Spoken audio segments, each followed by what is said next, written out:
하나님께서는 야고보서 2장 말씀을 통해서 계속해서 예수 그리스도를 믿는 사람들이 어떻게 삶에서 경건을 실천해 가야 하는지에 대해서 구체적으로 말씀하고 계십니다. 오늘 말씀 본문 주제는 차별에 관한 것입니다. 우리는 차별의 삶이 일상이 되어 있는 시대에 살고 있습니다. 이 사회가 우리에게 말하는 기준들을 들여다보면 늘 차별이 존재하고 있습니다. 하지만 많은 사람들은 그것을 당연한 것으로 여기고 받아들인다는 것이에요. 왜냐하면 그것이 인류가 오랫동안 가지고 온 세속적인 가치관이기 때문에 그렇습니다. 그냥 이 사회에 차별이 존재하는 것을 당연한 것으로 사람들은 받아들이고 산다는 것입니다. 그럼에도 성경은 우리 그리스도인들에게 사람을 차별하면 안 된다고 말씀하고 있습니다. 1절 말씀을 함께 읽어보겠습니다. 시작. 내 형제들아, 영광의 주 곧 우리 주 예수 그리스도에 대한 믿음을 너희가 가졌으니 사람을 차별하여 대하지 말라. 여러분, 이 말씀에서 왜 차별하면 안 된다고 말씀합니까? 그것은 우리가 예수 그리스도에 대한 믿음을 가진 사람들이기 때문이라는 거예요. 예수 그리스도에 대한 믿음을 가졌다는 것은 주님께서 우리에게 보여주신 삶과 그분의 말씀에 순종하고 따르는 삶을 살기로 결정했다는 것을 말합니다. 하나님의 말씀대로 살기로 결정한 사람이 예수 그리스도에 대한 믿음을 가진 삶이라는 것이에요.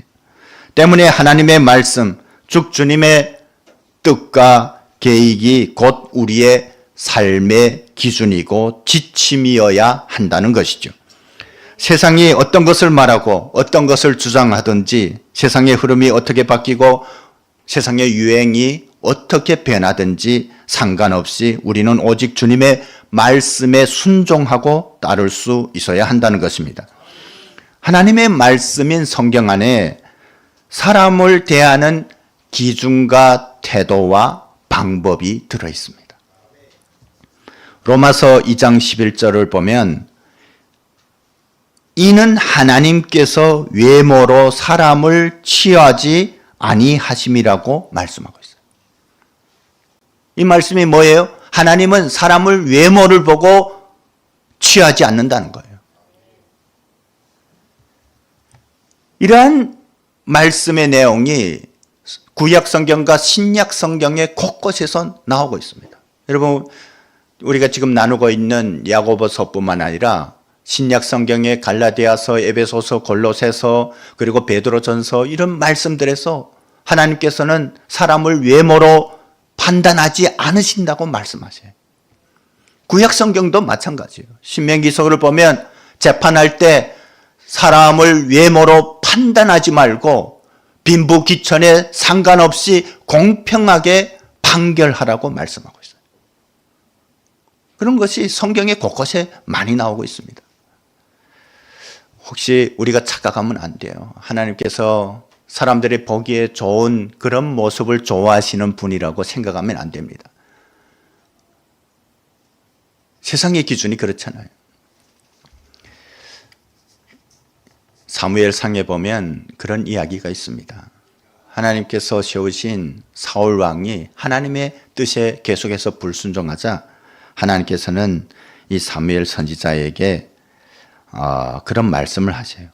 베들레헴이라는 곳에 가서 그 이새라는 사람을 찾아서 제사에 이새와 그의 아들들을 초청해라. 그러면 내가 그 아들들 중에 사울을 대신해서 왕으로 세울 내가 기름 부을 자를 알려주겠다고 말씀하십니다. 그래서 이 사무엘 선지자가 베들레헴에 가서 이새를 그 제사에 초청하죠. 그 아들들 다 초청합니다.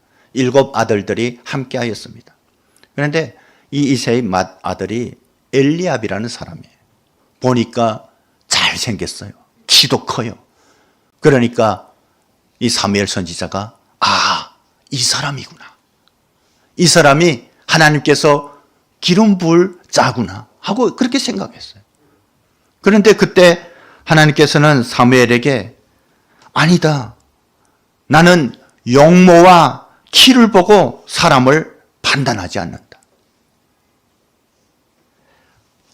사람들은 사람의 외모를 보지만 나 여호와는 사람의 중심을 본다고 말씀하셨어요. 그렇게 둘째도 셋째도 넷째도 일곱째도 다 아니라고 말씀하셨어요. 그러니까 사무엘 마음이 황당했죠. 그래서 이새에게 물어본 거예요. 너에게 또 다른 아들이 있냐? 그러니까 우리에게 또 한 아들이 있어요. 막내가 있는데 걔는 별 볼 일이 없으니까 아직 어리고 그러니까 그저 들판에서 양떼를 지금 지키고 있다고 했어요. 그래서 빨리 데려오라고 했습니다. 데려올 때 하나님께서 감동을 주셨어요. 이 아이가 내가 찾는 그 아이라고 말씀하셨어요. 그래서 그 아이에게 기름을 부었습니다. 그가 누구예요? 다윗 왕이에요. 하나님은 절대로 사람을 외모로 보지 않으시고 그 마음의 중심을 보십니다. 우리가 구원을 받고 하나님의 칭찬과 상급을 얻는데 우리의 외모, 우리의 키, 우리의 생김은 아무짝에도 쓸모가 없어요. 때문에 우리가 예수 그리스도에 대한 믿음을 가졌다면 그리고 또 그 말씀의 뜻에 순종하기를 원한다면 사람을 차별하면 안 된다는 것이에요. 왜냐하면 하나님께서 차별하지 않으시기 때문에 하나님께서 외모로 사람을 판단하지 않으시기 때문에 그 마음의 중심을 보시는 분이시기 때문에 우리가 그분을 믿고 그 말씀에 순종한다면 우리도 사람을 차별하고 판단해서는 안 된다는 것입니다. 그럼에도 우리는 많은 경우 하나님의 관점이 아닌 세상의 관점으로 사람을 은연중에 차별할 때가 많이 있다는 거예요. 저도 그렇고 우리 모두가 그렇습니다. 우리의 생각 속에 그것이 자리 잡고 있다는 것입니다. 우리가 사는 세상에는 수많은 차별이 존재하고 있습니다. 세상은 공평을 말하지만 전혀 공평하지 않죠. 우리가 사는 세상은 외모로 사람을 쉽게 판단하는 세상입니다. 우리 사회가 사람을 선택할 때 가장 중요하게 보는 기준의 하나가 뭡니까? 외모인 거예요. 여러분 TV 수많은 채널들 보세요. 우리에게 노출되어 있는 그 TV 채널들 그리고 광고 그 기준이 뭐예요? 바로 외모입니다.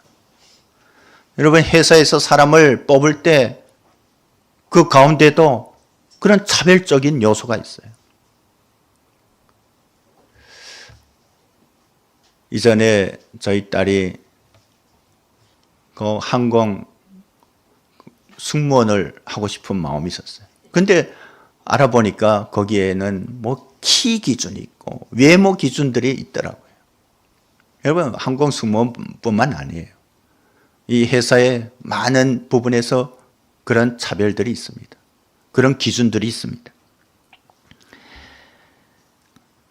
TV 채널들을 우리가 틀다 보면 세상이 노골적으로 외모 지상주의를 강조하는 것을 보게 됩니다.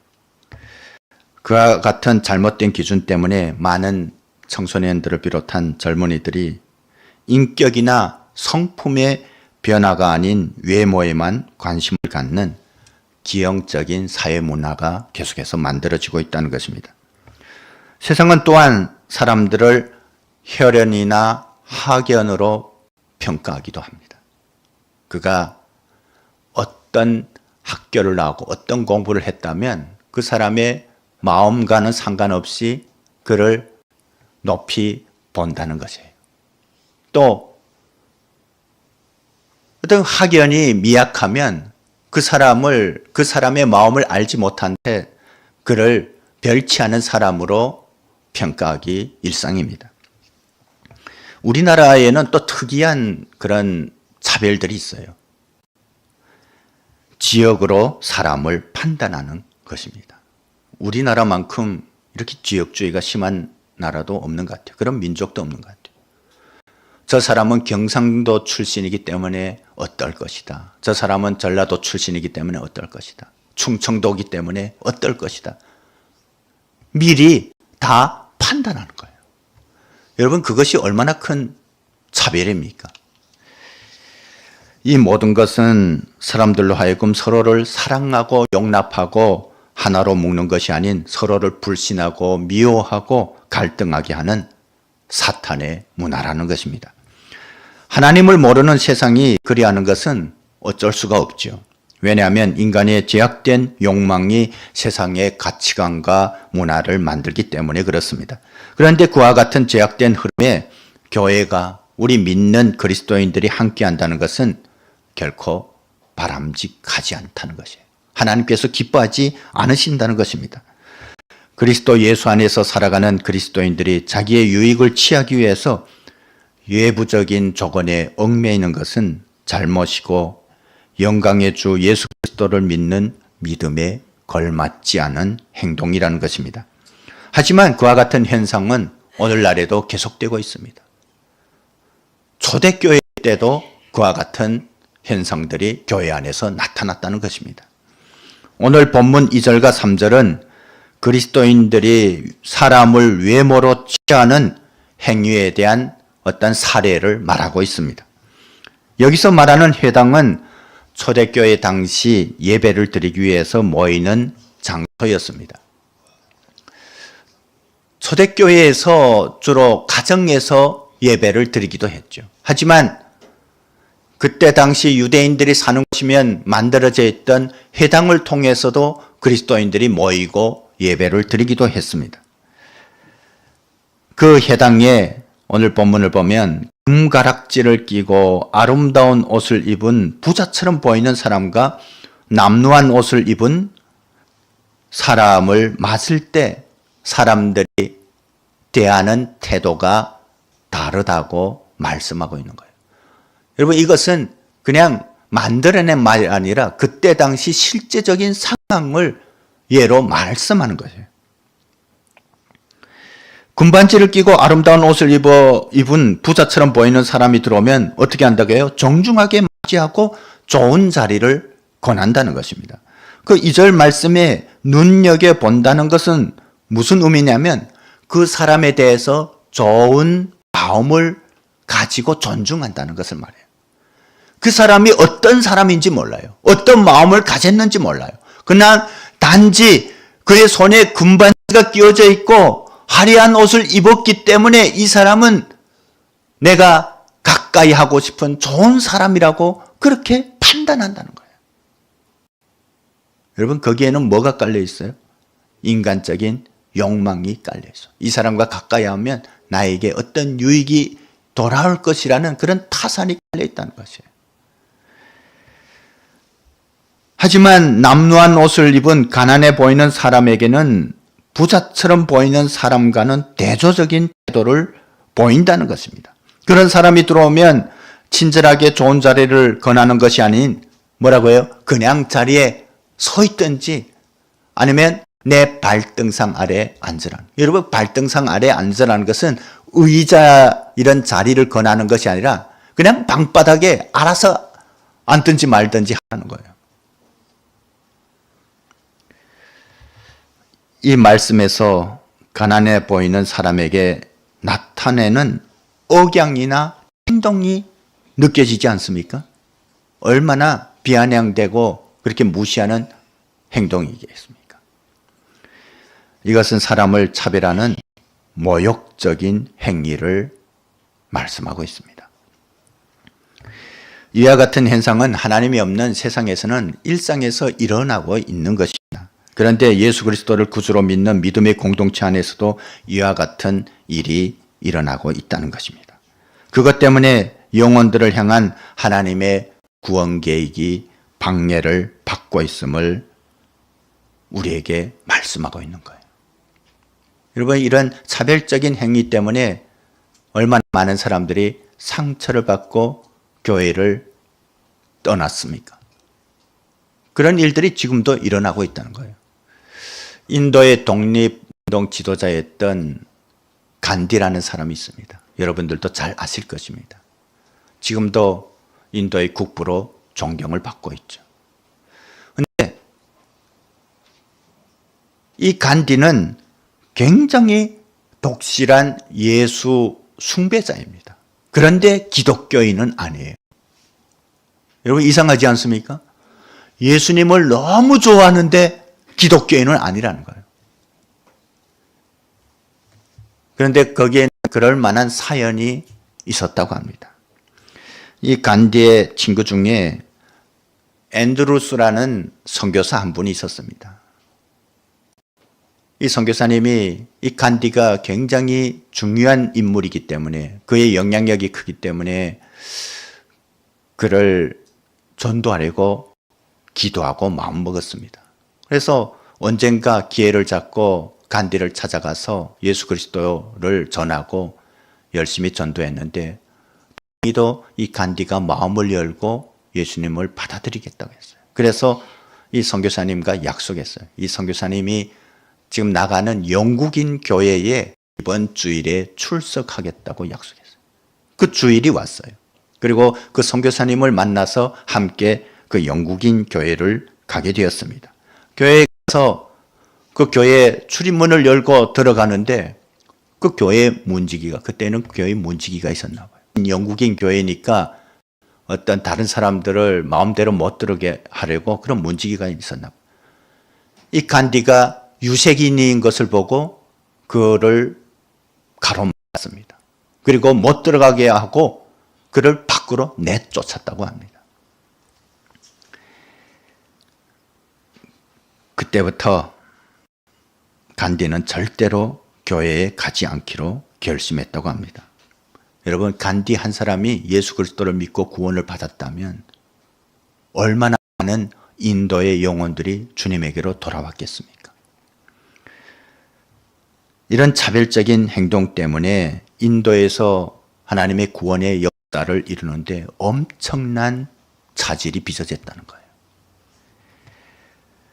주님은 누구든지 자신을 믿는 작은 자 중에 하나라도 실족하게 하면 차라리 연자 맷돌이 그 목에 매여 바다에 던져지는 것이 낫다고 말씀하셨습니다.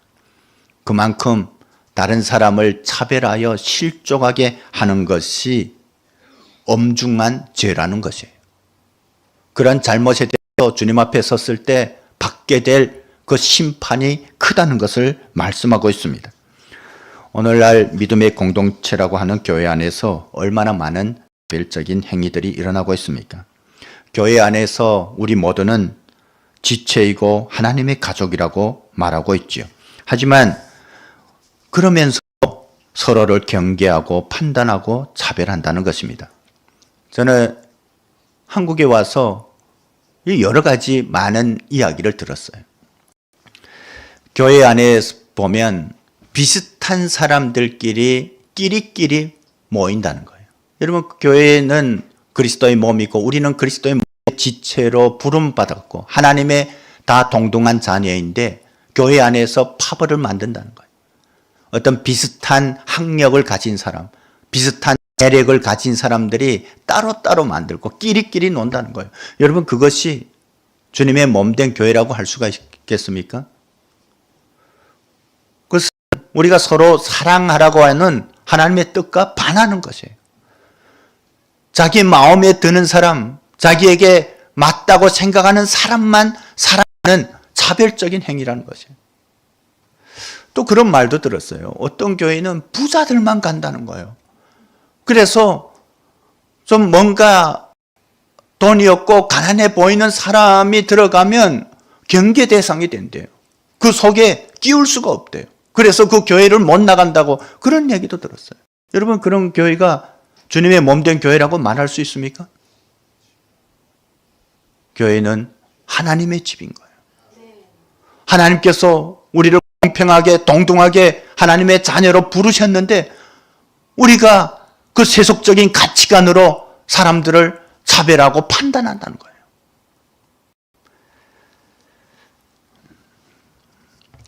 제가 보니까 북한 사역 현장에도 이런 차별적인 요소들이 있는 것을 보았어요. 북한을 위해서 기도하고 또 북한의 회복을 위해서 준비하면서 하나님께서 이 땅에 보내신 우리 탈북민들과 함께하기를 원한다고 하면서 이런 자기도 모르게 차별적인 그런 요소들을 심어 놓는 것을 저는 보았어요. 탈북민이기 때문에 당연히 할 수 없다고 생각하고 모른다고 생각하고 그래서 가르치고 훈계하려고 한 것이에요. 그런 것들이 오랫동안 교회 현장에 있었어요. 또 다른 차별을 만드는 것이죠. 또 다른 벽을 만드는 거예요. 여러분, 그것은 하나님의 방법이 아닙니다. 그런데 또 다른 차별이 있어요. 이 탈북민들이 많이 모여 있는 교회에서 역차별적인 행동이죠. 그런 특혜가 있는 거예요. 항상 그런 특혜는, 그게 왜 특혜가 되냐면 남한 지체들은 배제되기 때문에 그래요. 여러분, 그것은 또 다른 차별이라는 거죠. 예수 그리스도 안에는 북한 사람이나 남한 사람이 있을 수가 없습니다. 우리 모두는 하나님의 부름받은, 구원받은 자녀입니다. 그래서 예수 그리스도 안에서 우리가 동등한 그런 가치관을 가지고 서로를 바라보고 또 기도하고 위로하고 함께 할 수 있어야 한다는 거예요. 여러분, 이러한 차별적인 생각은 하나님의 방법이 아닙니다. 하나님의 관점이 아닙니다. 하나님께서 우리에게 허락하신 그런 기준이나 가치관에서 나온 것이 아니라는 것을 우리는 알아야 합니다. 그래서 오늘 4절 말씀은 그렇게 우리에게 말씀하고 있습니다. 너희끼리 서로 차별하며 악한 생각으로 판단하는 자가 되는 것이 아니냐. 여러분, 이것은 세속적인 가치관, 우리의 인간적인 욕망에서 나오는 그런 악한 생각 때문에 차별이 이루어진다는 것이에요. 차별은 하나님의 방법이 아닙니다. 하나님께서 기뻐하시지 않습니다. 때문에 우리가 그리스도의 몸을 이룸에 있어서 우리는 서로를 나와 동등하게 여길 수 있어야 합니다. 그리고 나와 똑같이 존귀하게 바라볼 수 있어야 합니다. 그가 어떤 학력을 가지고 어디서 태어났든 어떤 재력을 가지고 있든 그리고 그의 외모가 어떻든 상관없이 우리 모두는 똑같은 하나님의 사랑과 은혜를 받을 존재라는 것입니다. 주님께서 우리를 그렇게 불러주셨습니다. 때문에 우리는 하나님의 사랑으로 서로를 바라볼 수 있어야 합니다. 이제 우리가 다음 주에 나누게 될 말씀은 그것에 대해서 더 구체적으로 우리에게 권면하고 있습니다. 가르쳐주고 있습니다. 저는 우리 새막나루교회가 서로를 자신과 같이 사랑하고 이 안에서 한 점의 차별도 없는 하나님께서 기뻐하시는 그런 공동체가 되기를 바랍니다. 그런 마음으로 서로를 바라본다면 우리가 얼마나 행복하겠습니까? 우리가 교회에서 함께할 때 우리 마음이 얼마나 평안하겠습니까? 얼마나 즐겁겠습니까? 하나님께서는 우리 가운데 그런 믿음의 공동체, 사랑의 공동체를 이루어 가시기를 원하십니다. 우리 함께 기도했으면 좋겠습니다.